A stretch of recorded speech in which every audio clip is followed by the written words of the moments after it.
Morning mga Bisaya diyan at saka yung hindi mga Bisaya.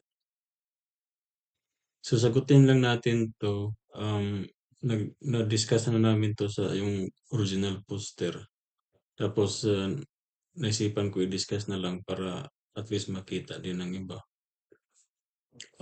Nagtatanong kasi siya na ito yung tanong niya na mag-allow ba kayo splices at midspan for a shared connection design beam gamit ang commercial I-beam?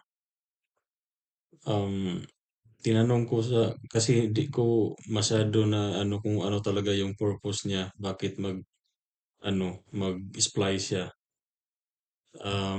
kung hindi naman kailangan. Pero nung nag-usap kami, ang sabi niya pala na meron siyang framing,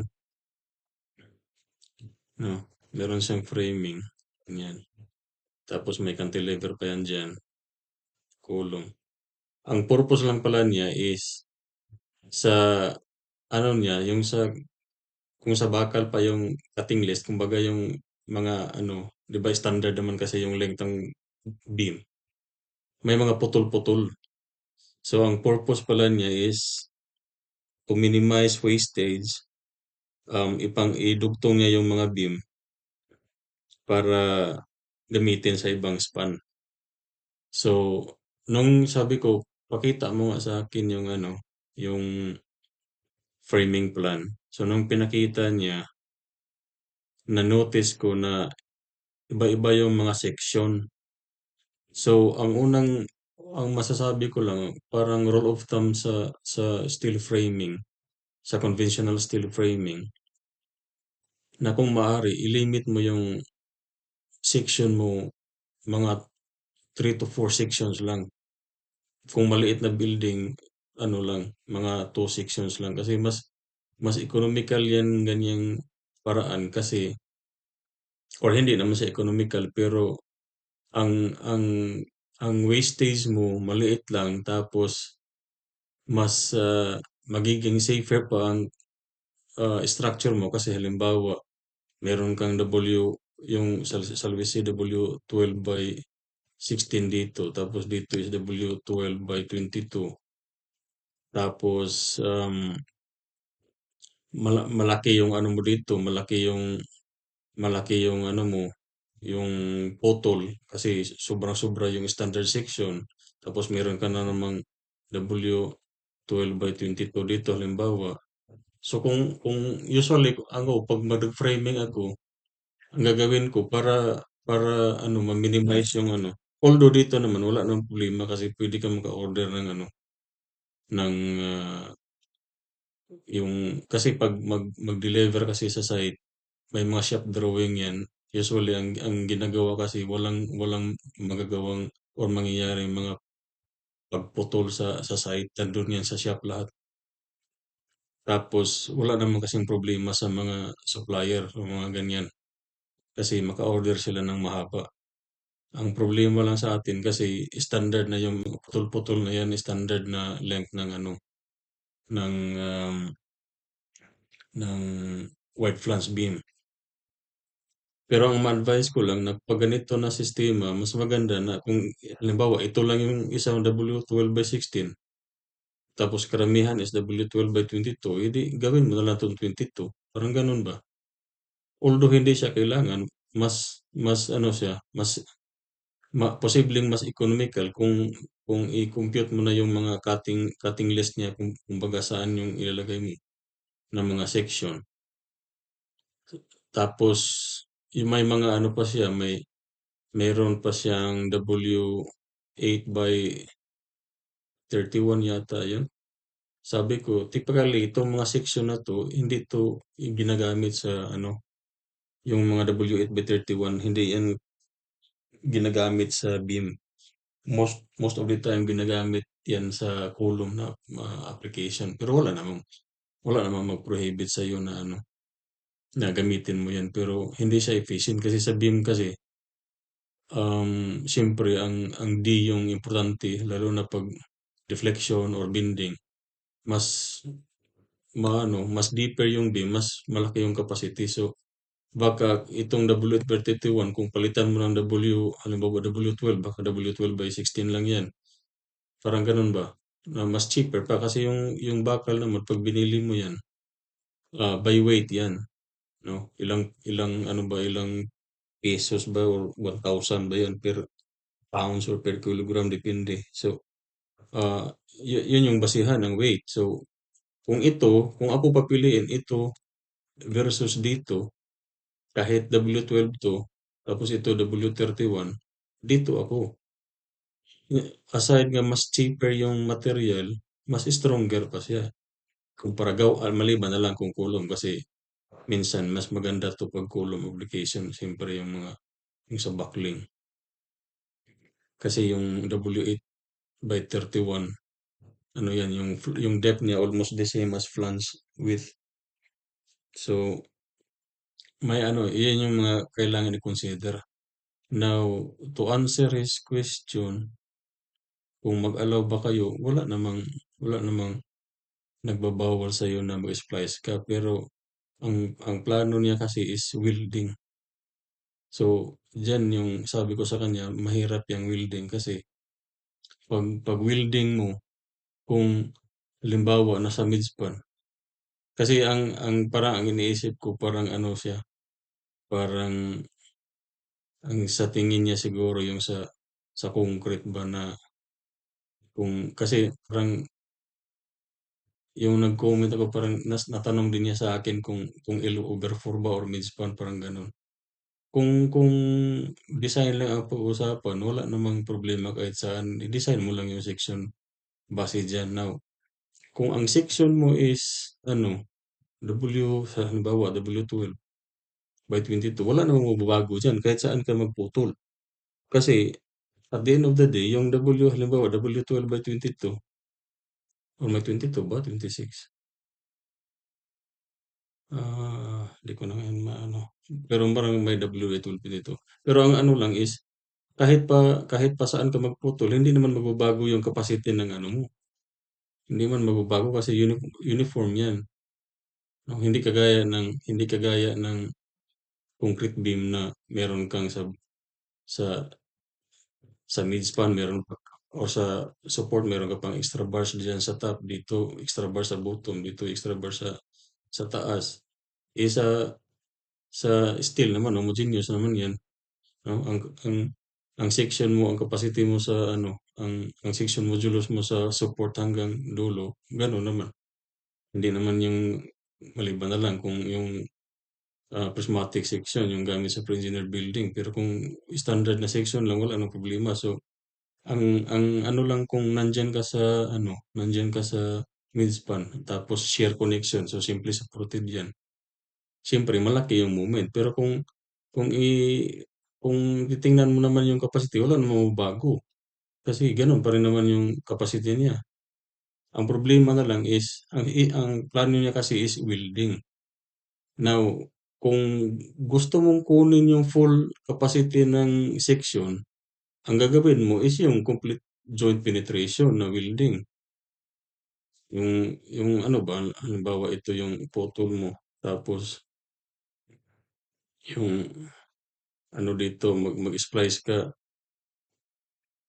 ganyan. Tapos mag-cut back ka pa dyan, i-45 degrees mo dyan para i-complete joint penetration. Tapos yung sa web, ang hirap yan. Tapos, hindi mo pa ma-control yung quality kasi siyempre 'pag ang requirements halimbawa dito, ang requirements dito 'pag merong mga field welding automatic yan 100%, 100% visual inspection 100% yan. So, mag-hire pa yung contractor kasi nire-require naman namin yan. Mag-hire talaga yung contractor ng third party na inspector tapos i-require namin 100% lahat ng field welding automatic yan 100% um, visual inspection plus additional na 10% usually yung hinihingi namin na yung magnetic particle na imaging para malaman. So, yun yung requirements namin. Now, sa atin, ang problema kung halimbawa ang welder pa lang kung ang ang skill ng welder kung hindi yan yung talagang certified na welder, hindi mo ano yung ma-guarantee yung ano, ma-guarantee yung connection, yung strength ng connection, ang tibay ng connection. Now, kung ano naman, kung iwan ko lang kung may gumagawa ng mga inspection sa atin. Pero ito kasi iniiwasan din yung field welding kasi mahal yung field welding kaysa shop welding. Tapos hindi mo magaranti yung quality. Na mga advice ko sa kanya kung ganyan ang talagang kailangan mo na para makatipid tapos kasi critical yan eh. Pag hindi yan maganda yung pagka-welding yan, siyempre main beam mo yan. So pag bumagsak yan, delikado. So sabi ko sa kanya na kung field na trabaho yan, mas maganda yung ano, bolted connection, no? Pag bolted connection kasi, ang advantage ng bolted connection, lalo na pag mga field works, madaling i-check kasi siyempre, ang i-check mo lang naman is, siyempre tama, dapat tama ang butas, no? Yung hole size.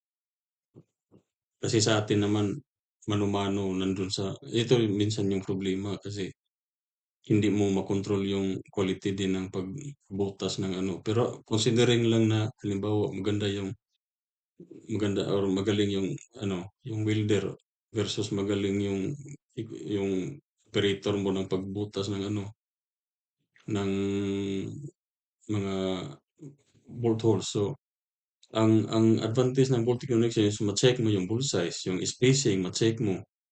Tapos yung bolt, no? Yung bolt, ma-check mo kasi yung bolt naman may marking yan. Kung A325 ba yan or 490. So, mache-check yan. So, mas madaling i-check ang bolted when it comes to yung quality ng trabaho.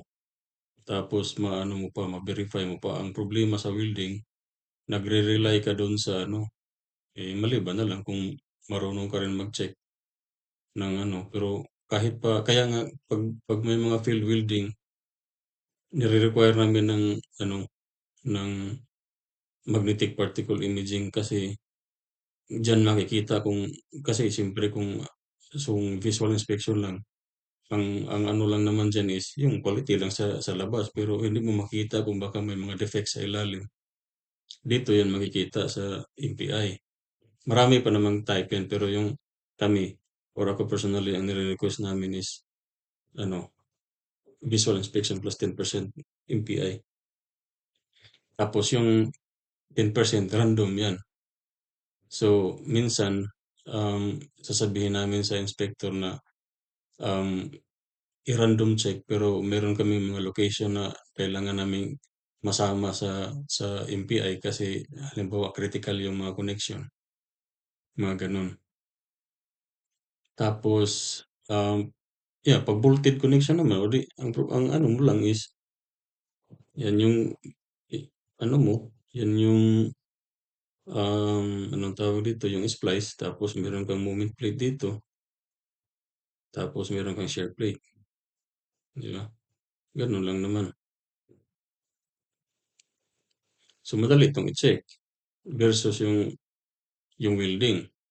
So, ang problema lang is paano nga din magbutas baka hindi din maganda yung pagkabutas, yung ano, baka mo oversize holes yan or eh, hindi pwede.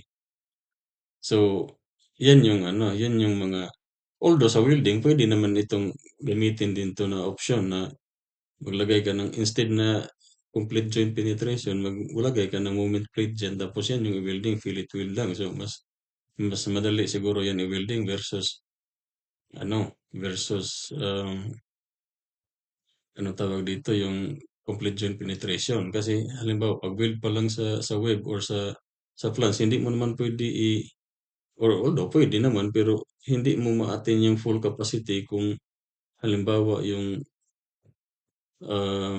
butt welding lang yung gagamitin mo dyan sa flange. Kasi siyempre nandun yung ano, mas maganda na pwede ganito, moment plate. Pero again, yan, mahirap yan eh, ano, mahirap yan yung quality control niyan. lalo na 'pag field welding. Pero when it comes to location, kung tanong mo lang is location, kahit saan 'yan kasi wala namang problema. Like I said earlier, wala namang problema kasi kahit, the entire along sa length ng ano mo, ng beam, walang nagbabago sa properties ng ano mo, properties ng, anong tawag dito, ng, beam mo. Although 'pag kung halimbawa sa midspan ka tapos simple supported, o siyempre malaki yung moment o di malaki na yung demand sa welding mo kung moment plate ka or ano. Pero kung nandun ka sa L/4 which is ano, hindi 'no, hindi kasi yan ano, parang sa concrete na iba-iba yung properties niya along length. So, hindi hindi walang problema kung saan ka mag-ano, saan ka putol. So, yeah, ang ano ko lang, ang advice ko lang is as much as possible limit your sections to 2 or 3 different sections. Bahala na kung ano 'yan, kung sa tingin mo na, kasi kung iba-iba yung section, eh, iba-iba naman yung bibilhin mo na length, eh, kung marami kang ma-scrap diyan. So, bahala na kung the same yung sections mo, o di walang problema, puwede mo gamitin kahit overkill na yung portion dito na kahit W12/16 lang gagamitan mo ng W12 by halimbawa 26 kasi yun yung mga ano natira, parang gano'n. Tapos kung hindi ko kasi ano din kung parang parang true story siguro, pero kung ano naman yung tawag dito, yung, halimbawa one story lang tapos may roof beam ka or roof deck parang parang ganyan. Hindi ko kasi alam yung ano niya, yung elevation, yung framing plan o isang framing plan yung pinakita. Kasi kung roof deck lang 'yan, puwede naman ang gagawin mo is yung gerber halimbawa, ito yung ano mo, ito yung kulong niyan. Tapos ang ito yung usual na nakikita ko, wala pa akong nakita na nag-apply ng tinatawag na gerber. Ang kalimitan natin ginagawa is may connection diyan, tapos dito connection din, tapos ganyan, voltage connection diyan halimbawa. Now, ang isang option diyan halimbawa ito, ah, or puwede the same section 'yan. Ang isang option niyan para makatipid ang ginagawa dito is ano, ang ginagawa dito is, ah, yung tinatawag na Gerber system. So, ang ginagawa niyan instead na ano, ganito 'yan, ah,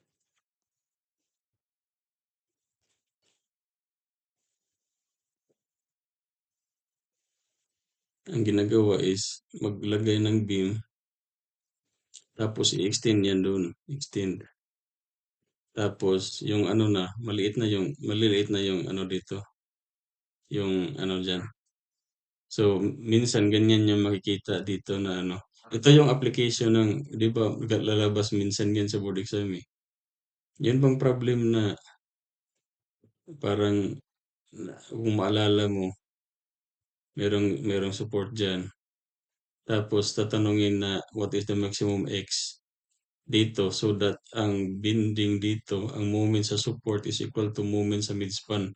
'Di ba may ganyan na problem, ano yan tapos ano yan, eh, differential equation yan na ano, eh, problem. Pero nandun sa ano, sa theory. So, ito yung pinapa-solve maximum na ano diyan, maximum length. So, ito yung application niya. Dati di ko rin alam, pero nung napunta ako dito, pagpupunta ko ng mga kasi ang ginagawa ko dito 'pag pupunta ako ng mga halimbawa airport or mga malls, ang palagi kong tinitingnan yung mga structure, talagang nakahingin lang ako sa taas. So, ito yung makikita ko na ano, tapos ito mas easier pa 'to i ang erection dito kasi mauna 'to i-erect ito. Tapos lagay yung ano diyan beam, tapos dito na ito na yung support, tapos ano lang yan shear connection lang yan. So, minsan 'pag multiple span, ang arrangement nila is 'pag multiple span ganyan yung arrangement nila. tapos ganyan, tapos may kulong pa diyan, tapos ang gagawin is ganyan kulong, tapos dito ganyan, the same section yan, tapos yung sa gitna maliit na. Hindi to drawn to scale yung length, yung span. Pero maliit na lang yang nandiyan. Kasi siyempre, maliit lang naman yung span niya tapos magiging load yan dito. Tapos yun na yun, yung application ng problem na ito sa ano, na parang i-find ito maximum x so that ang ano dito, ang moment dito as much as possible the same dito kasi iyan yung pinaka-efficient na section, di ba? Kasi kung simply supported WL over 8, eh kung continuous naman posible yan WL more or less mga sa support L over 12, di ba? So, mas maliit yung bending dito kaysa ano, kaysa siyempre supported. So, makatipid sa section. Mas efficient siya. So, kaya 'pag mga warehouse, yan yung mga ginagawa na ano dito, ginagawa na connection. Maliban na lang kung ang ano mo, ang project mo is wala kang puwedeng lagyan ng yung sa lateral na wala kang puwedeng lagyan ng cross bracing, mag-moment connection ka, hindi na yan puwede. Pero 'pag may mga warehouse kasi wala namang problema kung sa perimeter may mga bracing yan, wala namang problema kung warehouse lang or mga shop or mga yung commercial na may mga tindahan. Pero kung mga commercial retail unit yan na yung maraming mga curtain walls, hindi pwede yung cross bracing. So ito yung mga moment moment connection na minsan yung ginagamit. So I hope nasagot ko yung ano dito, yung pinaka main question niya na ano, saan ba mag-splice. Walang limit yan. Wala, kahit saan pwede. Pero yun nga, kung mas maganda, bolted connection siya para madaling ma-check kaysa welded connection. Pero kung magaling naman yung welder, uli, wala namang problema. So, sige, bye.